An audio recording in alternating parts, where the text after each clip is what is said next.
Sterling Williams, longtime plumber at New Orleans jail, pleaded not guilty on Thursday to charges accusing him of assisting 10 inmates in a bold jailbreak area this year. His attorney, Michael Kennedy, insisted Williams is being unfairly blamed for failures beyond his control.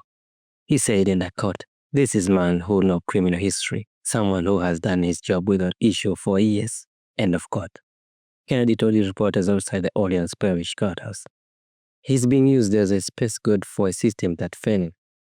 Williams is the only employer from the jail facing charges among over a dozen people linked to the incident. Over 10 inmates who escaped in May, one remained on the run more than 2 months later.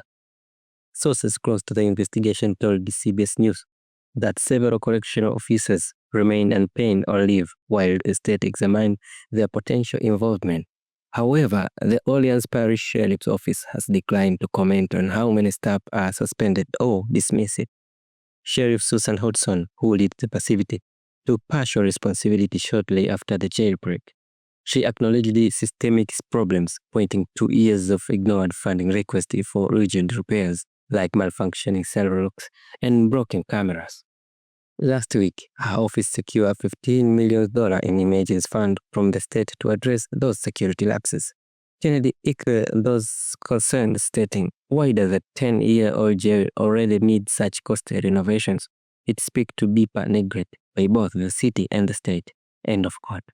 The jailbreak captured national attention for its audacity. According to investigators, the inmates removed the toilet from a vacant cell and turned through a wall. Surveillance footage showed them escaping into a night via a delivery area, later running across Interstate 10. The absence wasn't noticed for 7 hours. Graffiti left behind included phrases like "too easy, LOL," and "we innocent," further raising questions about how such a major lapse occurred. Williams allegedly shot off water to the cell, allowing the prisoners to dismantle the toilets without flooding the room. According to an alleged affidavit, he told investigators he had been threatened by inmate Antoine Marseille, who warned he would be shanked if Williams did not cooperate. Yet, Kennedy argued his client did nothing wrong and was simply responding to a plumbing request made by a fellow guard. He said in the court, "There was no official work order," Kennedy said. "The inmate likely clogged the toilet intentionally, knowing it would draw a response. This was calculated plan, not something orchestrated by clients." End of quote. Surveillance footage reportedly shows Williams talking to 2 inmates, including Derek Gross, who remains at large. Gross, convicted of 2018 murder, allegedly tried to get Williams to share a Cash App account with a relative inside the jail. 4 other individuals accused of helping the escapee while on the run also pleaded not guilty. They are accused of providing food, shelter, and transportation.